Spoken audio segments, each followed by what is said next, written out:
빌립보서에 나오는 여러 관계들을 생각하면서 우리 스스로가 생각하는 우리와 다른 사람이 생각하는 우리가 다를 수 있고, 우리가 생각하는 그 사람이 그 사람 스스로가 생각하는 사람 자신의 정체성과 혹은 주위에 있는 사람들이 생각하는 것과 완전히 다를 수 있다는 것을 계속해서 말씀으로 우리가 보고 있지요.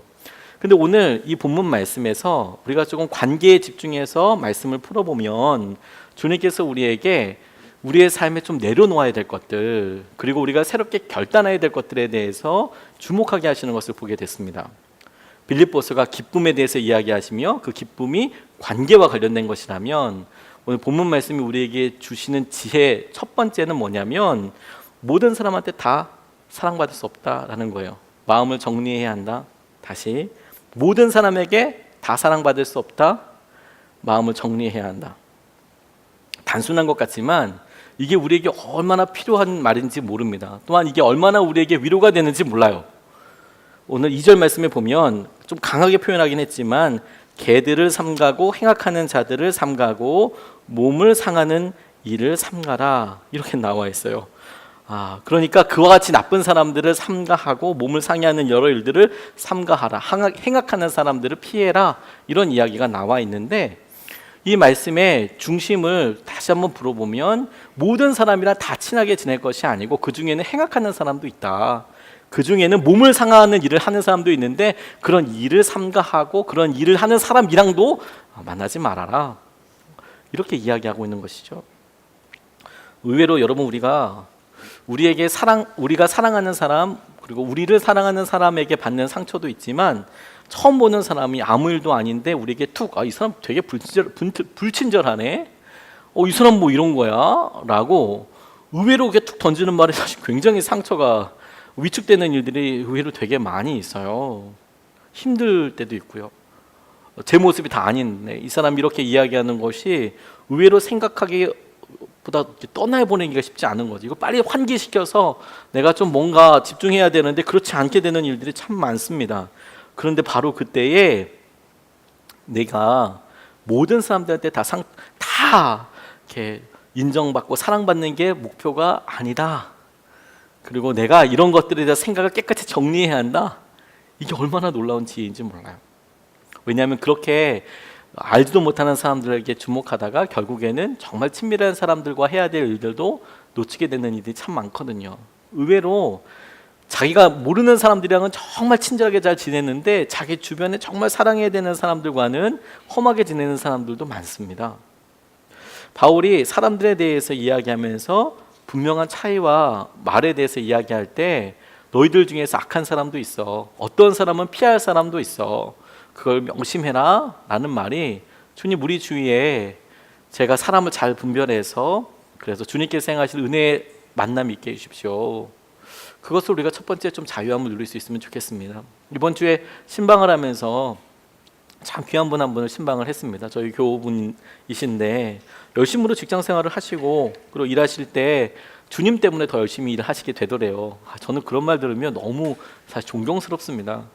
자기가 맡은 일이 있는데 주위에 있는 사람들이 내가 교회 가는 것도 알고 수요일, 금요일 다 가진 않지만 그래도 어떨 때 하나님의 도전을 주시면 나 수요예배 그래도 한번 가야 돼요, 특세도 나가야 되고요, 이런 얘기 할 수도 있잖아요. 연차가 오래되면 주위에서 저 사람은 크리스찬이라는 거 다 알지 않습니까? 다 뻔히 아는데, 그러니까 내가 어떤 일을 있을 때 일을 두려워하지 말고 내가 좀 열심히 더 해야지, 내가 주님을 믿는 사람이니까, 그런 마음으로 하셨대요. 너무 귀하죠? 다들 저는 우리 성도님들이 그런 마음일 거라고 생각이 듭니다. 주님께서 분명히 칭찬해 주실 거예요. 근데 이제 오랫동안 한 직장에서 신앙생활을 했습니다. 신앙생활 하다 보니 직장생활을 했습니다. 그리고 직장생활을 어느 정도 하다 보니까 10년도 훨씬 더 넘게 직장에 있다 보니까 이제 직장 옮길 때가 되었나 보다, 뭐 그것보다도 먼저 좀 직장을 쉬어야겠다, 너무 힘들다, 그런 생각이 드셨대요. 그래서 얘기도 여러 번 하고 내가 이제 그만해야겠습니다, 그만둬야겠습니다, 이렇게 이야기했는데 이분이 맡고 있는 일이 참 되게 중요한 일을 맡고 계신 거예요. 열심히 하셨으니까 인정도 받은 거겠죠. 인정받은 것만큼 놓아주기 싫은 사람인 거죠. 뭐 놓아주기 싫으면 정말 잘 대해주든지, 그건 또 아니고 그냥 뭐 한다니까 이제 간다니까 이제 좀 마음을 어렵게 하는 일들이 막 생기니까 속이 너무너무 상하시는 거예요. 자기가 열심히 했고 그런데 잘 정리하고 마무리하고 싶은데, 물론 오너의 생각을 뭐 무시하는 것도 아니고 그런 것도 입장이 되지만, 자기가 뭐 이거 해를 끼치는 것도 아니고 자기 입장에서는 자기가 직장을 그만두는 거니까 당장 이제 생계가 없는 거 아닙니까? 자기가 자기를 걱정해야 될 때인데 이런 관계 때문에 하는 게 너무 어렵다라고 이렇게 이야기를 하시더라고요. 그래서 제가 이렇게 여러 말씀들 드리다가 진짜 집중해야 될 때를 이렇게 말씀을 통해서 생각나게 해주셨어요. 이 말씀 통해서 사실 또 도움을 드릴 수 있었던 게, 집사님, 우리가 모든 사람에게 다 사랑받으려고 할 수는 없죠. 만약에 우리의 목표가 사람들에게 친밀하게 지내는 게 목표인지를 하고 물어봐야 하는 거 아니겠습니까? 그러니까 우리 삶의 목표가 여러 사람들과 친밀하게 지내는 게 삶의 목표냐? 아니에요. 우리의 삶의 목표는 뭐냐면 주님 때문에 사는 거거든요. 다시요. 우리의 삶의 목표 자체가 여러 사람들과 친밀하게 지내는 것 자체가 목표가 아니에요. 할 수만 있거든 우리가 화평하고 할 수만 있거든 사랑하겠지만, 우리의 궁극적인 목표는 주님의 영광을 위해서 살아가는 사람들이거든요. 주님과 친밀하게 살기 위해서 사는 사람들이거든요. 그게 목표이고, 그 목표를 이루기 위해서, 주님을 더 잘 믿기 위해서 사람들 사이에 그냥 불협화음 없기를 원하고 하는 것이지, 그게 우리의 목표 자체는 아니라는 것을 떠올리게 해주셨어요. 그래서 세상적인 생각으로 봐서 집사님 그렇게 그냥 그만두시고, 그리고 그렇게 그만두는 것 자체를 어떤 사람은 돈이라는 가치를 보면 실패라고 이야기할 수 있는 사람이 있을 수도 있고, 직장을 잠시 쉬는 거니까, 혹은 그거에 대해서 자기 생각대로 말할 수 있는 사람이 있을 수도 있지만 그건 그 사람 생각이고, 집사님 제 생각에는 우리 삶의 목표가 주님과 정말 친밀해지는 것이 목표이고, 집사님께서 그렇게 열심히 오랫동안 한 직장에서 최선을 다하셨는데 영적으로 고갈되는 거나 마음에 이렇게 있을 때나 그럴 때에 되어지는 상황들을 잘 보니까, 집사님 그게 주님과 친밀한 교제를 회복하는 데서 필요한 거라면 왜 나쁜 결정이 되겠습니까? 설사 그 이후에 어떻게 되더라도 한번 맡겨볼 수 있지 않겠습니까? 한번 실험해 볼 수 있지 않겠습니까? 제가 개척을 해서 그런 얘기를 막 하나 모르겠어요. 다시 시작할 수 있더라고요. 바닥에서부터 시작할 수 있으니까 오히려 정말 주님께서 하실 것에 대해서 이번 기회를 이왕 그렇게 진척이 됐으니 그러면 마음을 차라리 편하게 쓰시고 정말 집중해야 될 믿음에 대해서, 관계에 대해서 생각을 해 보시죠. 바울이 우리에게, 빌립보 교회에게 이야기하고 있는 첫 번째 중심이 바로 그것입니다. 모든 사람들과 다 친해지기 위해서 행악하는 사람들, 물론 그 사람들에게 구원도 또 복음도 전해야겠지만 그런 목표 외에 그 사람들과 친밀하게 지내는 것 자체가 목표가 아니다. 생각을 접어라. 그리고 정말 중요한 것들을 놓고 집중하고 기도하라. 전 이게 되게 은혜가 됐어요. 하나님, 제 삶에 제가 정말로 집중해야 될 것들 주님과만 더 사랑하게 해주십시오. 왜냐하면 저 스스로가 저를 평가할 때 저는 저한테 점수를 좋게 주지 못할 때가 많거든요. 특별히 제 성품에 대해서. 제가 저 스스로가 저를 생각할 때, 성도님들이 어떻게 생각하시는 것은 두 번째 문제이고, 제가 저를 생각할 때 저는 항상 주님께 회개 기도하는 거 이렇게 보면, 하나님 제가 너무 모난 것 같습니다. 주님 제가 사랑이 없는 목사 같습니다. 하나님 제가 왜 이렇게 자존감이 낮습니까? 뭐 이런 거 가지고 저는 주님께 기도를 많이 하거든요. 이렇게 또 얘기하니까 은밀한 기도는 안 되겠지만 주님께 그런 기도를 이렇게 하거든요. 그래서 사람들 말하고 듣는 거 보면, 하나님 제가 왜 이렇게 마음속에 눌리는 게 많습니까? 그런 기도를 하는데 주님께서 그때마다 제가 정말로 서 있어야 될 믿음의 반석과 근거가 뭐냐면 주님이다. 주님께서 주시는 은혜, 주님께서 내게 주시는 그 복음 위에 서는 것이 제일 중요한 거라고 말씀해 주시니까, 제게 다른 여러 일들이 안 중요하다고 할 수 없지만 정말 중요한 것을 위해서 다른 조금 못하는 일들을, 내가 정말 중요한 일을 위해서 조금 포기하는 게 나쁜 선택은 아니다. 내가 주님만 더 사랑하게 해주십시오. 내가 이런 허탈한 관계 중에서 주님만 더 분명히 보게 해주십시오. 생각을 마음을 정리하라는 이야기가 이 사람들 그냥 막 하겠다 이게 아니라, 하나님 내가 하나님만 더 사랑하기 위해서 내가 정리해야 될 것들을 정리하게 해주십시오. 그게 바울이 오늘 본문을 통해서 첫 번째로 우리에게 하시는 말씀이라고 생각하게 됐어요. 그리고 두 번째로 주님께서 우리에게 질문거리 하나를 주시거든요. 그게 뭐냐면 주님을 위해서 우리가 뭘 버렸는가 하는 겁니다. 이게 관계에서 잘 드러나게 되거든요.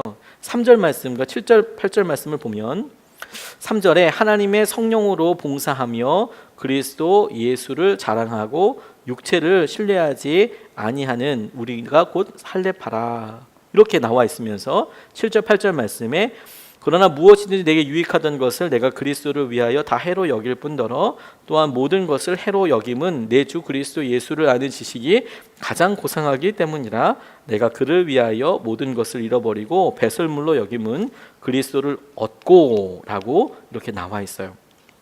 그리스도를 얻기 위해서 내가 다른 모든 것들을 배설물로 드린다. 물론 이 사이에 바울을 설명할 수 있는 내가 히브리인 중에 히브리인이고 뭐 이런 바리새인이고 이런 쭉 그의 엄청난 커리어가 나옵니다.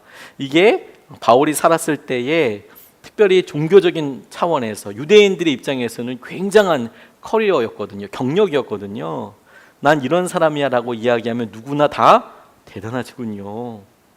여기에 쓰진 않았지만 나는 로마 시민권자고 뭐 이런 이야기도 많이 나눌 수 있지 않겠습니까? 근데 그런 여러 이야기를 하고 나서 결론이 뭐냐면 그런데 이런 모든 것들이 내게는 전부 다 배설물과 같더라. 이 말의 표현은 이런 좋은 것들이 다 배설물이야 이렇게 가치를 평가하는 게 아니라 내가 선택하고 이것이 내가 선택한 주님이 더 놀라운 거야. 그것과 비교해 보면 이런 것들은 배설물처럼 버려도 되는 거야 라고 이야기하는 것이죠. 근데 이것은 우리에게 사실 굉장히 커다란 어떤 울림을 주고 질문을 줘요. 왜냐하면 대부분의 사람들이 부러워할 만한 바울이 자랑할 수 있을 만한 거리들에 관심이 많거든요. 하나님 내가 사회적으로도 인정받는 자리에 있기를 원하고 바울이 가말리엘 문화에 있었던 것처럼 우리 자녀들이 좋은 대학 가기를 원하고 좋은 직장 가기를 원하고 좋은 자리에 있게 되기를 원하고 주로 그런 일들 다 우리에게 원하는 대부분의 것들인데 바울은 그런 많은 자랑할 만한 것들을 다 열거한 이후에 그럼에도 불구하고 내가 주님을 아는 것이 가장 고상하다고 생각해서 가장 고귀하다고 생각해서 이런 모든 것들은 다 그것에 비하면 배설물 같아. 아무 의미 없어 라고 이야기하니까요. 주님과 비교해서 이거 다 버리는 거다. 예수님을 위해서 다 버린다. 이게 우리에게 참 되게 귀한 믿음의 도전입니다.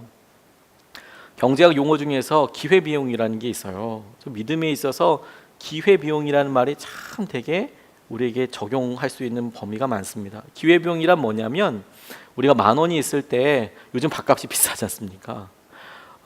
밥값이 뭐 조금만 뭐 이렇게 해도 뭐 7,000원, 비싸면 8,000원 막 이렇게 하더라고요. 깜짝깜짝 놀랄 만큼 비싸더라고요. 그런데 더 놀라운 건 커피값도 그런 데가 있어요. 저는 물론 다시 나옵니다. 와 비싸다. 물론 이제 커피 관련된 일을 하시는 분들도 계실 수 있으니까 뭐 그걸 뭐 안 먹어야 된다는 건 아니고 그걸 먹을 때도 있지만 저 같은 사람들 일단 나와서 한 번 더 심호흡을 하고 생각을 해봐야 되는 거죠. 저걸 내가 먹고 말아야 될 것이냐. 물론 돈이 많아서 한 2, 3만 원 있으면 밥도 먹고 커피도 먹고 이럴 수 있지만 저는 간간히 둘 중에 하나를 포기해야 되는 경우들이 있어요. 내가 밥을 맛있는 거 사 먹으면 그러면 편의점에 가서 캔커피 먹어야 되는 거죠. 아니면 내가 오늘은 조금 엘레강스 앤 뷰티 이런 분위기로 내가 스타벅스에서 뭐 좀 뭐 먹고 싶으면 그러면 삼각김밥 먹어야죠. 삼각김밥 먹고 이제 맛있는 뭐 커피를 마실 수 있겠죠. 10,000원 한 장에 끝내려고 하면요.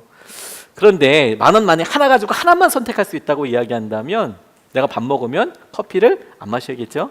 내가 커피를 마신다면 밥을 안 먹어야 됩니다. 이때 내가 밥을 먹었을 때 내가 지금 배가 너무 고프기 때문에 커피는 속만 뒤집어질 거야. 안 먹어. 포기하는 이 커피를 기회비용이라고 그래요. 내가 뭔가 정말 하고 싶은 일, 내가 선택한 그 일 때문에 이 똑같은 힘과 똑같은 돈으로 할 수 있는 무언가를 포기해버리는 거, 이걸 기회비용이라고 하거든요. 근데 우리 삶에 시간이 너무 중요하고 소중하지 않습니까? 근데 똑같은 시간을 들여서 우리가 할 수 있고 이룰 수 있는 게 있어요.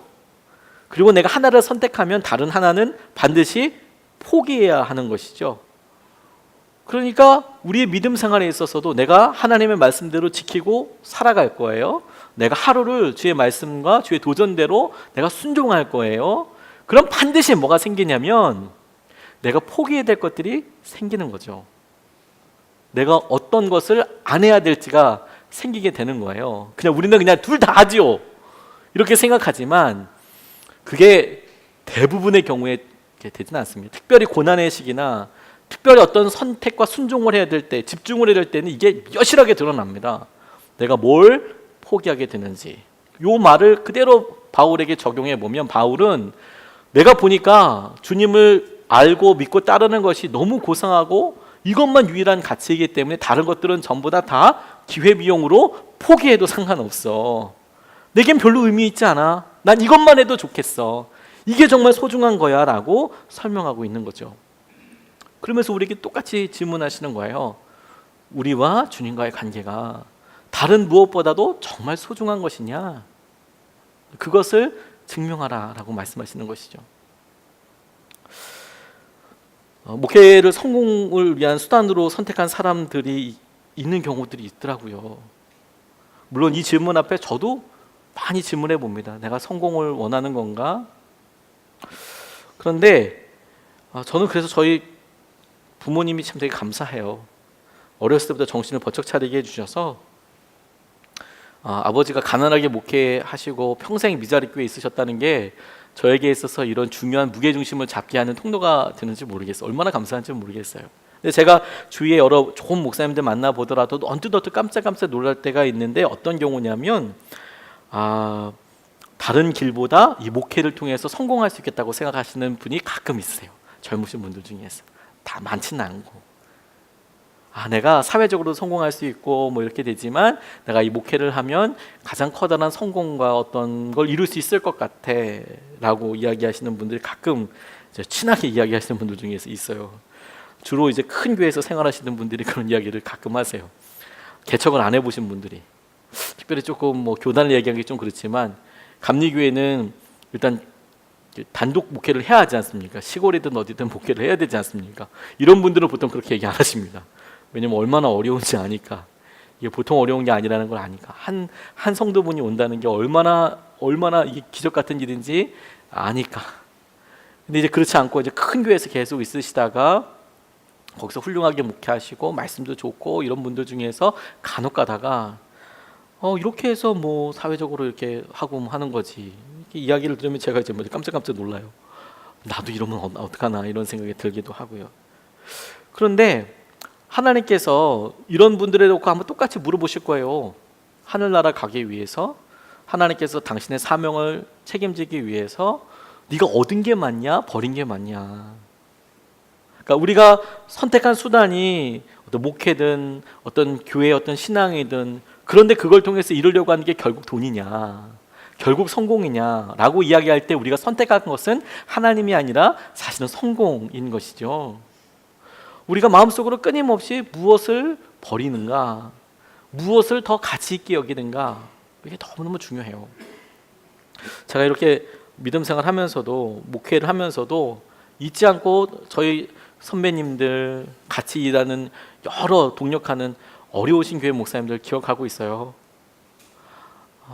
간절히 기도하는 그런 마음들, 선교사님들 이거 놓치면 다 끝인 거거든요. 첫마음 잃어버리면 다 끝인 거거든요. 왜냐하면 감히 제가 이렇게 기도하다가 주님께 물으면 주님 제가 알고 있는 정말 신실한 목사님들 중에서는 10년이건 20년이건 한 교회에서 열심히 시골에 있는 교회에서 목회하시는 분들도 계신데 그리고 그분의 목회가 뭐 보여지는 것들로 뭐 이것이 옳다 그러다 이런 판단을 하고 있는 게 아니라 제가 이렇게 보면 참 귀하다 저곳에 저렇게 머물러 있다는 것만으로도 너무 귀하다 싶은 분들이 있는데 저는 하나님의 기준, 하나님의 마음을 100%는 알지 못하지 않습니까? 나중에 하늘나라 갔을 때 하나님께서 저 귀한 목사님과 저의 상급을 똑같이 보실 건가? 이렇게 생각하면 움찔움찔할 때가 있어요. 제가 못하기 때문이 아니라고 생각이 들어요. 왜냐하면 저는 너무 행복하게 목회하고 있거든요. 저에게 힘든 것은 없지만, 힘든 게 없는 것은 아니지만, 힘든 일이 여전히 있고 넘어야 될 산도 있고 믿음의 시험도 정말 많지만, 그래도 저는 사실 너무 행복하게 목회하고 있거든요. 여러 일에서 좋은 동력자분들도 있으시고 기도해 주시는 분들도 계시고, 함께 우리 부흥을 놓고 주님의 은혜를 놓고 좀 기도하자, 마음의 심령의 변화를 놓고 기도하자, 이런 분들이 함께 한다는 것만으로도 사실 감사의 제목이 차고 넘치죠. 근데 주님 나라 갔을 때 주님께서 저를 보시고 혹시라도 다 받았다라고 이야기하시면 어떡하나,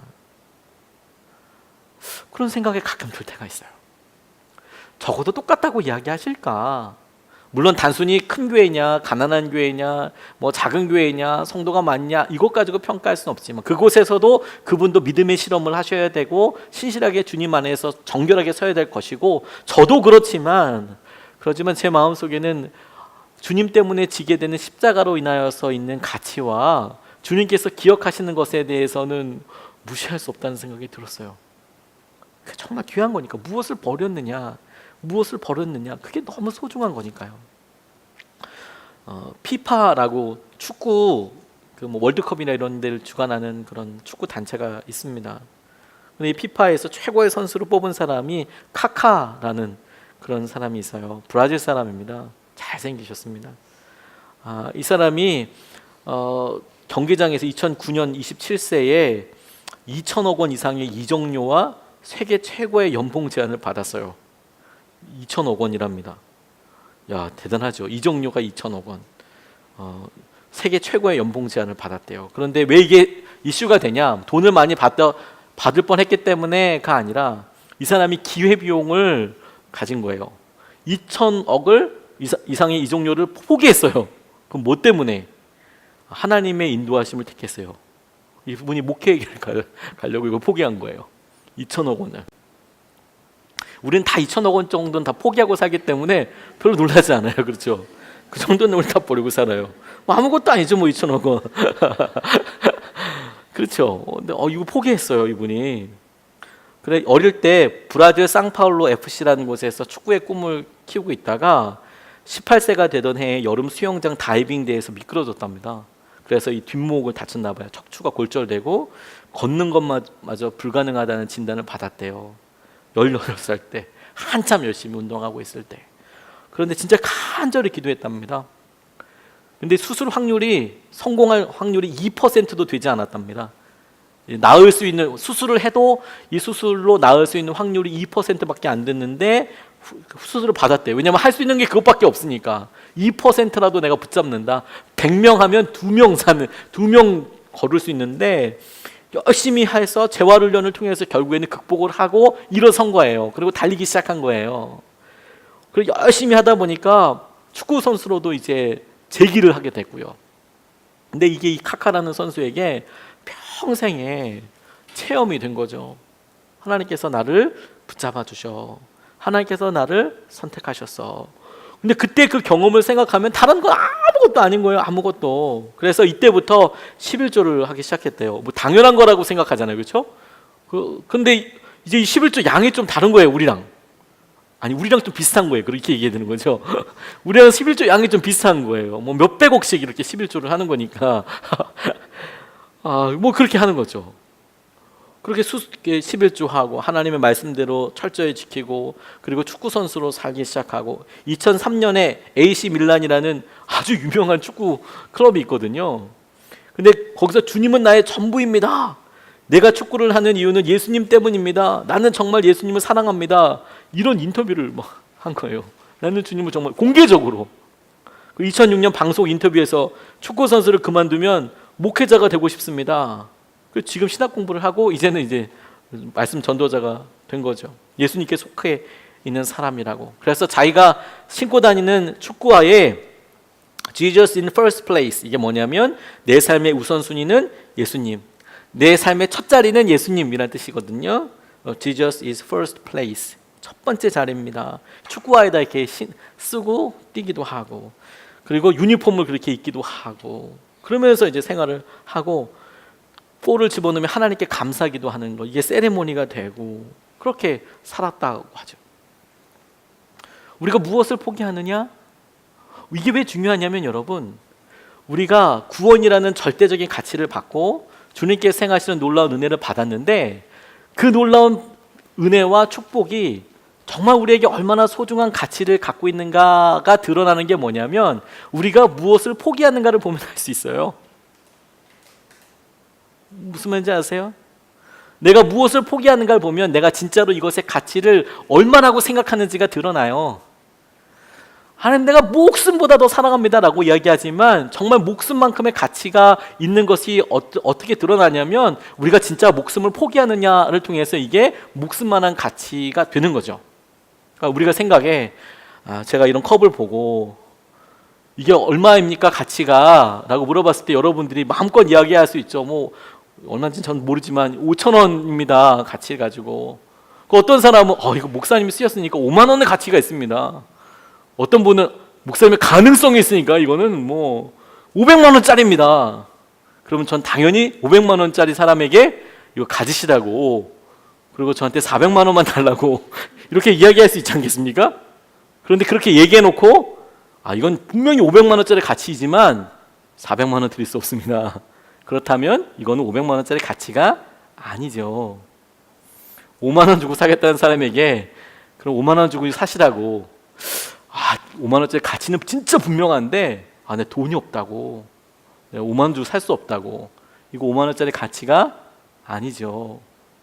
5천 원짜리 얘기하신 분한테 교회가 급해서 그런데 5천 원만 가지고 얘기하는데 5천 원도 없습니다.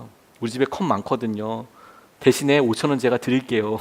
이렇게 이야기한다면 이것은 5천 원짜리 가치도 아니에요.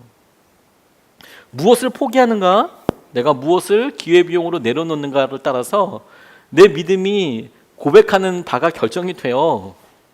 그게 너무 중요하지 않습니까? 근데 우리는 너무 말로만 이제 하려고 하는 거예요. 하나님께서 내게 주신 것 전부 다입니다. 그러면 고백도 그만큼이지만, 그럼 내가 전부 다를 내가 내려놓았는 건가? 내가 전부 다 하나님께서 생각하시는 것들을 다 놓고 사는 건가? 하나님이 거기에 관심이 참 많으시거든요.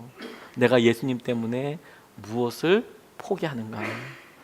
그러니까 우리의 삶의 믿음의 가치라는 것은 우리가 포기하는 것으로 드러나는 거예요. 믿음은요, 둘 중에 무엇을 선택하느냐로 드러날 때보다요, 둘 중에 무엇을 포기하느냐를 통해서 드러나요. 내가 뭐가 배설물인가, 둘 중에 하나가. 그래서 내가 결론적으로 내게 가치 있는 것을 뭐라고 할 것인가 라고 얘기했을 때 내가 뭘 버리는가, 내가 뭘 아니라고 이야기하는가, 싹 드러나는 겁니다. 제 삶에 주님께서 그런 여러 번 질문하셨던 적이 있거든요. 저희 개척하기 전에 청빙 갈 뻔했다고 말씀드렸잖아요.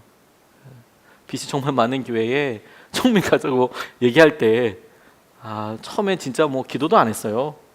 말이 일단 안 되니까. 일단 말이 안 되니까 그거 어떡합니까? 제가 가면 제가 뭐 재산이 뭐 숨겨둔 재산이 진짜 없어요. 정말 없습니다, 여러분. 깨끗합니다. 빚이 더 많습니다. 그 없어요. 근데 주님께서 그거 원하신대요. 근데 기도 자체가 안 나와요. 안 나오더라고요. 뭐 교회가 뭐 어떻습니다, 그렇습니다, 아무리 얘기해도 그 빚이 얼마입니까 라고 보니까 제가 하나도 안 쓰고 100년 동안 월급을 다 헌금해도 원금을 못 갚더라고요. 100년 동안, 10년 아니고 100년 100년 동안 그냥 해도 안 되더라고요. 그러니까 당연히 가면 안 되지 않습니까? 라는 생각이 막 드는 거예요. 근데 하나님께서 기도하는데 여러 생각들과 과정들이 있지만 제게 오히려 이게 기회라는 생각 주셨어요. 그냥 하나님께서 내가 이 돈을, 이 액수를 만약에 헌금할 수 있을까? 물론 저는 능력이 없기 때문에 그만큼의 헌금을 지금으로서는 하기가 어려워 보입니다. 나중에는 제가 모르겠습니다. 그만큼의 액수를 몇십억을 할 수는 없죠. 그런데 만약 누군가가 사인해서 그걸 사인하는 순간 그건 전부 다 제 빚이 되는 거거든요. 그렇죠? 그러니까 이걸 내가 거기 부임하고 내가 이거 사인하는 순간 이건 전부 다 깔끔하게 내게 되는데, 제 빚이 되는데, 말을 빚이라고 이야기하지만 다른 의미로 보기에 내가 주님께 은행을 통과하지 않고 이만한 헌금을 할 수 있겠다는 생각이 드는 거예요. 헌금하는 거잖아 이거. 그냥 생각해 보면 그냥 누군가가 줘야 한다면 제가 져도 되잖아요. 그래서 가겠다라고 순종하기로 했어요. 그런 거 아무것도 아니더라고요. 하나님, 저 평생 가난하게 살아도 상관없어요. 저희 부모님 빚 지고 어렵게 사는 건 많이 봤거든요. 왜냐면 그 빚도 저희 부모님 빚은 뭐 몇십억도 아니었습니다. 사실 몇 천만 원도 아니었어요. 그것 때문에 너무 힘들었지만 몇 백만 원이 정말 사람 힘들게 하고 비참하게 하는 거거든요. 그게 갚을 수 없는 빚이라고 여겨지게 될 때, 그 뭐 몇십억? 뭐 하나님께서 인도하시는 거지. 근데 제 마음속에 그렇게 고백이 되더라고요. 기회 비용이잖아. 믿음으로 올려드리면 되잖아. 하나님께서 하시는 거 붙잡으면 되는 거잖아. 하나님께서 지나고 나니까 너무 감사하게 저는 가겠다고, 그리고 우리 선한 목자교회에서는 그걸 보내자고, 우리 기쁨으로 다 보내자고, 우리 장로님들이 다 동의해 주시고 잘 가세요 막 환영해 주시고 너무 좋아하시고 다 환영해 주시고, 유기성 목사님도 너무 좋아하시고 잘됐다 가라고 다 이렇게 얘기하시고. 근데 그쪽 교회에서 저는 안 받아서 제가 못 갔어요. 얼마나 지나고 나니까 감사하더라고요. 하나님, 제가 다 드리고 싶었는데 그 기회를 제가 놓쳤다고, 이렇게 제가 이야기할 수 있잖아요. 안 그러면 제가 안 간다고 그랬으면 평생 내가 도망간 거 아닌가 이런 생각을 하고 지냈을 수도 있었을 텐데, 여러분, 우리가 뭐 포기하는지가 정말 중요한 것 같아요. 근데 포기하는 게 쉽지는 않죠. 그게 쉬우면 뭐 누구나 다 인정받고 살게요. 하지만 우리가 버린 것에 대해서 하나님을 기억하실 거라고요. 그리고 하나님은 그 가치가 뭔지 아실 거예요. 그렇지 않습니까? 주님은 내가 이것 때문에 버린 것을 주님은 기억하고 계실 거예요. 우리 중에 어떤 분들은요, 뭐 있어야 버리죠, 이런 분들도 계세요. 뭐 좀 있어야 버리죠. 있었으면 좋겠다, 좀 버릴 수 있는 게. 버릴 것이 없다고 막 이야기하시는 분들이 계세요. 근데 여러분, 이런 분들은 진짜 땡 잡으신 거예요. 진짜 이런 분들은 대박인 거예요. 버릴 게 없는 분들은 진짜 대단한 거예요.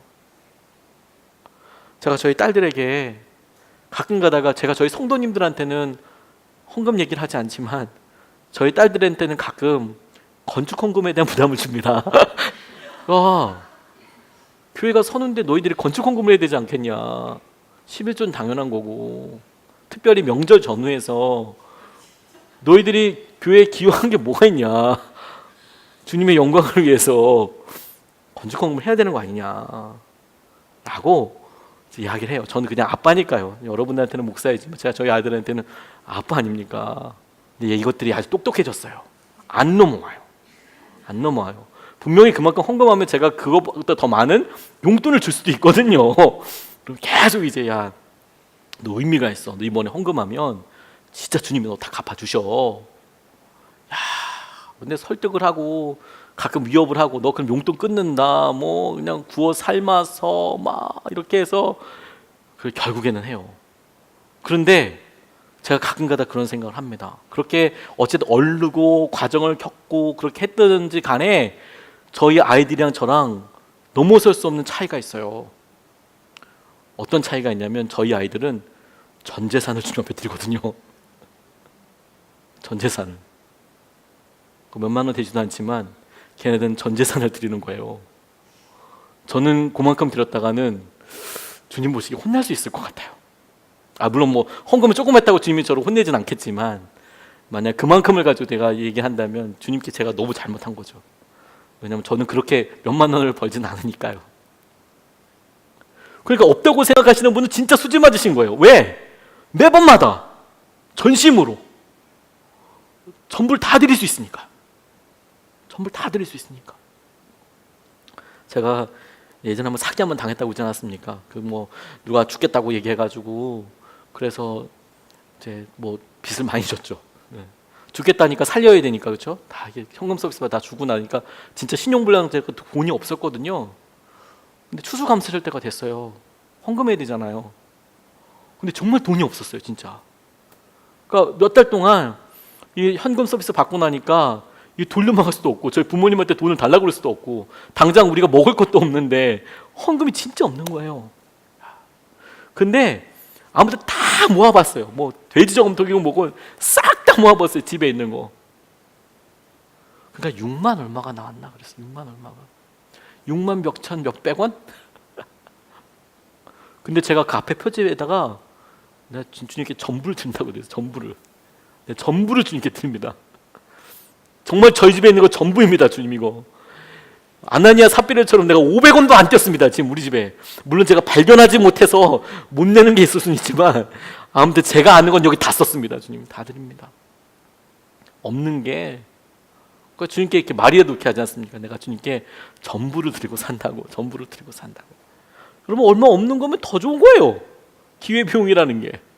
그러니까 여러분 우리가 만약에 나이가 좀 있고 건강이 안 좋고 뭐 시간이 많고 할렐루야예요. 뭐. 다 드려도 되잖아요. 다 드려도 되잖아요. 부담이 없어요. 더 놀랍게 해서 쓰임 받을 수 있어요. 근데 주님은 똑같이 보지 않으실 거예요. 주님의 은혜로 놀라운 역사하심으로 주님의 수준으로 그 마음 받으실 테니까요. 우리가 무엇을 주님을 위해서 포기했는가? 포기했는가? 마음이니까요. 마지막으로 주님께서 우리에게 정신을 번쩍 차리도록 질문하시는 게 뭐냐면 우리가 예수님으로만 설명되는 사람인가 하는 거예요. 9절 말씀을 보면 그 안에서 발견되려 함이니 라는 표현이 나와요. 그 안에서 발견되려 함이니. 근데 이걸 세번역 성경을 보면 이렇게 나와 있습니다. 그리스도 안에 있는 사람으로 인정받으려고 합니다. 그리스도 안에 있는 사람으로 인정받으려고 합니다. 그러니까 그리스도 안에서 발견되려 함이니 라는 뜻이 그리스도 안에 있는 사람으로 인정받으려고 합니다 라는 뜻이에요. 그러니까 저 사람 누가 봐도 그리스도인이구나 라는 것을 알게 되는 거라고요. 제가 아까 여러분 처음에 오셨을 때 더운 날 중요하다고 말씀드렸잖아요. 그렇죠? 이럴 때 오는 것은 예수님 아니면 설명이 안 되니까. 화요전도 계속 나갔던 우리 서담목자교회 이렇게 있을 때 저희 교회 지금 화요전도 나가시는 분들은 정말 정예 멤버 몇 분밖에 아직 안 나가시지만 서담목자교회 이렇게 있을 때 우리 할머니 권사님들도 나가시고 갈렙교회 분들 정말 열심히 나가셨어요. 70세, 75세 이런 분들이 참 너무 마음에 도전도 되고 감동되게 이런 전도의 자리에 정말 많이 나오셨어요. 너무 마음이 뜨거워졌어요. 그런데 이분들이 겨울은 정말 너무 힘들어요. 미끄러지면 크게 다치시거든요. 근데 겨울만 힘든 게 아니고요. 여름도 너무 힘드세요. 이 기력이 이제 없으시죠. 한 70, 80, 75세 이렇게 되면 이 더우면 얼마 가지를 못하세요. 이렇게 걷는 것 자체가 확 찌거든요. 우리도 덥는데 저는 가만히만 있어도 막 핵 발전소가 여기서 몇 개가 지나가지고 열이 막 엄청나게 나는데 우리 할머니, 할아버지, 권사님들이 그렇게 오시니까요. 근데 제가 말씀을 전하려고 이제 전도하러 나가기 전에 앞에 말씀 전하고 딱 섰는데 마음이 그분들 보니까 울컥하는 거예요. 막. 왜 울컥했냐면 저분들이 여기 왜 와 계실까 이렇게 생각해 보게 질문해 보게 된 거예요. 저분들이 이렇게 더워 죽겠는데 여기서 저도 이렇게 더워 죽겠는데 야 이거 3m만 나가도 짜증이 같이 나는데 이게 너무 힘든데 이 땡볕에 2시에 그것도 여기 왜 오셨을까? 누가 뭐라 하는 것도 아니고. 그런데 이런 똑같은 생각을 전도지를 받는 그 자리에서 사람들도 하지 않겠습니까? 이 사람이 왜 나왔을까 지금 여기에 이 더운데 아무도 사람도 없는데 여기서 뭐하러 나왔을까? 그러니까 만약에 다른 일이라고 한다면 여러분 날씨도 좋고 우리가 만약에 전도지 말고 다른 찌라시라도 뿌리면 찌라시 뿌리러 나왔구나 광고하러 나왔구나 이렇게 생각하는데 날씨 더워 진짜 힘들어 그런데 나와서 전도해 그러면 이분이 다른 걸로는 설명이 안 되는 거예요. 이분이 예수님 때문에 나왔구나 지금 이게 예수님 진짜 사랑해서 나왔구나. 뭐 다른 게 설명이 안 되는 거예요. 시간이 남아서 나왔구나라고 이야기하고 싶은데 그러면 이 더운 날에는 시간이 남더라도 교회에 앉아있는 게 낫잖아요. 그런데 그 더운데 막 비틀비틀 하시면서 거기 나가시는 거예요. 이걸 어떻게 설명해요? 이건 예수님 아니면 설명이 안 돼요. 아까 그리스도의 사람으로 인정받는다라는 표현이 있지만 딱 그와 같은 거예요. 제가 그래서 알았어요. 그러니까 너무 마음에 터질 것 같은 거예요. 우리 권사님들이 다 가시는데 지금 이 시간은 예수님 아니면 설명이 안 되는 시간인 거예요. 이게 지금. 근데 그러고 보니까 정말 중요한 전도의 포인트들이 있더라고요. 뭐가 포인트냐면 첫 번째 진짜 더운 날 그리고 비 정말 많이 오는 날 막 천둥치고 이런 날, 꼭 나가야 되는 날. 왜냐하면 이런 날은 주님이 아니면 설명이 안 돼요. 왜 나왔는지를 몰라요. 그리고 진짜 날씨 춥고 빙판 많은 날, 막 주위에서 말려야 되는 날, 너무 살 애는 것처럼 추운 날, 이런 날은 나가면 주님 아니면 설명이 안 돼요. 저는 그게 너무너무 마음에, 야, 왜 그렇게 생각했는가 하면 하나님도 보고 계실 거 아닙니까? 하나님도 이제 생각하는 거예요. 근데 저희들도 우리 마음에 동기가 있지 않습니까? 저희 마음에 우리 동기가 이게 양파 껍질 같은 거예요. 벗기면 내가 순수한가? 계속 묻게 되는데, 그럼 이게 내가 언제 주님만을 위한 건가? 내 욕심도 있는 건가? 이게 뭐 대부분 주님 믿고 이렇게 나아가지만 이렇게 흔들릴 때라도, 이렇게 극단적으로 힘들고 어려울 때 보면 정말 주님 때문에 나가는 거예요. 이거 제 영광과 제 성품을 생각하면 이건 정말 주님 안 나가요. 이거 주님 때문에만 나가요. 이렇게 이야기할 수 있잖아요. 근데 우리에게 바울의 소원이 뭐냐면, 내가 그렇게 배설물처럼 여기고 내가 너희들과 함께하는 여러 일들에서 내가 그리스도 안에서만 발견되기를 원해. 내가 그리스도의 사람으로 인정받기를 원해 라고 이야기하는 것은, 다만 그냥 내가 어떤 마음의 바람만 이야기하는 것이 아니라, 그가 가마리엘 문화에 있고 로마 시민이고, 물론 그게 오늘 본문에 나오진 않았지만 로마 시민으로서의 바울과 이런 것을 우리가 잘 알고 있잖아요. 근데 그럼에도 불구하고 내가 이렇게 옥살이를 하고 힘들고 이런 거 어떻게 설명할 거야? 저분이 진짜 주님을 사랑하나 보네. 저분이 진짜 주님을 사랑하나 보네. 다른 건 설명이 안 되는 거잖아요. 근데 여러분, 이게 오히려 우리에게도 정말 커다란 은혜이고 기회예요. 왜냐하면 우리는 바울과 같이 그만한 능력도 없는 것처럼 여길 때가 많고, 바울과 같은 그런 뭐 여러 상황도 아닌 것 같지만, 근데 주님께 우리가 할 수 있는 것으로 드릴 수 있는 게 여전히 있거든요. 우리의 시간이 그렇고, 우리의 마음이 그렇고, 우리의 기도가 그렇고, 우리의 재정도 그렇고, 우리의 관계도 그렇고, 정말 힘들고 어려워요. 그래서 그때를 놓치지 않아요. 그게 힘들기 때문에 절대로 놓치지 않아요. 어떤 분이 간증을 하셨는데, 초등학교 아이들이 쌍둥이인데 초등학교 4학년 때 있었던 일이랍니다. 신영이, 의영이라는 두 아들이 있는데, 얘네들이 또 장난도 엄청 치는 거예요. 베란다에서 물총놀이를 했답니다. 아파트에서. 근데 이게 13층이었답니다. 그중에 신영이가 떨어졌대요. 물총놀이 하다가. 말도 안 되는 일이 일어났죠. 당시에 이 남편과 여자 집사님은 나와 있는데, 애가 119에서 막 전화가 온 거예요. 13층에서 떨어졌으니까. 떨어지다가 난간에 부딪혀서 이제 귀 이쪽도 막 그렇게 하고. 와, 뭐 이거 진짜 큰일 아니겠습니까? 3층이 아니고 13층. 13층. 그러니까 뭐 중환자실에 가가지고 막 있는데, 그 중환자실에서도 아주 예의주시해서 봐야 할 중환자로 이제 분리가 돼서 간 거예요. 그런데 딱 갔는데 주님께서 말씀 한 가지를 떠올리게 해주시더랍니다. 이 말씀이었답니다. 요한복음 10장 10절 말씀에, 내가 온 것은 양으로 풍성히 얻게 하고 생명을 얻게 하고 더 풍성히 얻게 하려는 것이라. 생명을 얻게 하고 더 풍성히 얻게 하려는 것이다. 이거 붙잡고 하나님께 굉장히 기도했다는 거예요. 하나님 살려주십시오. 시편 91편 11절 12절 말씀에, 그가 너를 위하여 그의 천사들을 명령하사 내 모든 길에서 너를 지키게 하심이라. 그들의 손으로 너를 붙들어 발이 돌에 부딪히지 아니하게 하리로다. 이런 말씀을 붙잡고 아이를 살려달라고 막 기도했다는 거예요. 근데 하나님께서 여러 사람들 보내서 위로도 해주시고, 비슷한 낙상을 당하신 장로님이 오셔서 위로도 해주시고, 중보기도 해주시는데 큰 힘이 되더랍니다. 근데 정말 놀랍게도 하나님께서 이 아이를 살려주셨어요. 살려주시고, 자기들이 생각했던 거에 비하면 뭐 정말 아무것도 안 다쳤다 싶을 정도로, 자기가 생각했던 것에 비하면. 그래서 봉합 수술도 하고 뭐 여러 수술도 계속 하게 됐지만, 결국에는 다 고관절 뭐 이런 데도 다 뼈가 붙고, 그래서 어린 아이고 그러니까 33일 만에 병원 문을 나서게 됐대요. 진짜 기적이죠. 33일 만에 병원 문을 나서게 됐대요. 그런데 이분이 나와서 예배를 드리는데 방문하신 목사님이 이렇게 찝어서 이야기하더라는 거예요. 우리 신영이가 일어난 건 분명히 기적입니다. 하지만 우리가 매일 잠들었다가 멀쩡히 일어나는 우리의 일상 또한 기적입니다. 그러면서 이 사건을 통해 풍성한 영적인 유익을 얻고 말씀의 생명력을 경험하게 된 것이 더 놀라운 축복이고 감사 제목입니다. 여러분, 우리에게 뭐 전 재산 다 이런 거 말고요. 우리가 정말 힘들어요.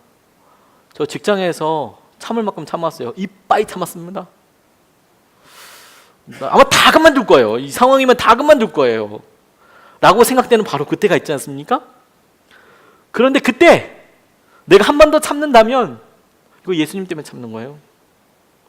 내가 이제 다 그만 포기하고 싶어요. 관계도. 나 이제 그만하고 싶어요. 근데 내가 만약에 다른 사람이면 다 그렇게 할 거래요. 주위에 있는 사람들도 야 이제 그만해도 돼. 너 너무 힘드니까 너 이제 그만해도 돼. 그런데 난 내가 주님이 내 안에 계세요. 그래서 내가 하루를 더 해요. 그러면 예수님 때문에 하는 사람이에요. 내가 예수님 때문에 하는 거죠. 내가 똑같이 하는 것 중에서 하나님께서 은혜를 보고 알고 붙잡게 되는 것이죠. 주님을 위해서 다 버리고 나면 마지막에 남는 게 있어요. 그게 주님이십니다. 다 버리고 나면 안 보일 것 같은 그 주님이 거기 한가운데 보석처럼 빛나고 계세요. 보석처럼. 천국은 마치 밭에 감추인 보화와 같으니 사람이 이것을 발견하고 돌아가서 자기의 모든 것을 다 팔아 그 밭을 사느니라. 천국은 마치 보물을 보화를 발견한 그런 사람이 나가서 다 팔아 사는 거죠. 그게 가치 있다고 생각하기 때문에 하는 겁니다. 날마다 이것이 우리에게 필요해요. 오늘도 우리가 기도하면서 우리가 시선의 회복을 놓고 기도하는 것도 바로 이것입니다. 커다란 은혜 누렸으면 좋겠어요. 하지만 하나님, 이 시간에 그런 커다란 은혜를 누리고 그렇게 받기도 기도하지만 우리가 먼저 주님 앞에 주님께 드릴 수 있는 그런 고백이 있는 거죠. 이거 주님 아니면 할 수 없는 것들 우리에게 있거든요. 그걸 보고 주님은 이게 주님으로만 설명될 수 있는 인내라는 걸, 고백이라는 걸 아세요. 그걸 우리가 누리게 될 거예요. 오늘 기도하면서 그 놀라운 믿음과 은혜를 같이 붙잡고 싶습니다. 우리가 찬양하고 기도하겠습니다. 우리 시선 같이 찬양하고 싶습니다. 하나님께서 우리 시선을 바꿔주셔서 여러분, 우리가 당하는 시험과 어려움이 크면 클수록 어려울수록 이건 정말 우리가 이런 고백과 감사를 드리는 건 주님 때문일 거예요. 주님으로만 설명될 수 있는 것이죠. 그럼 우리가 이 기회를 놓치면 안 되지 않겠습니까?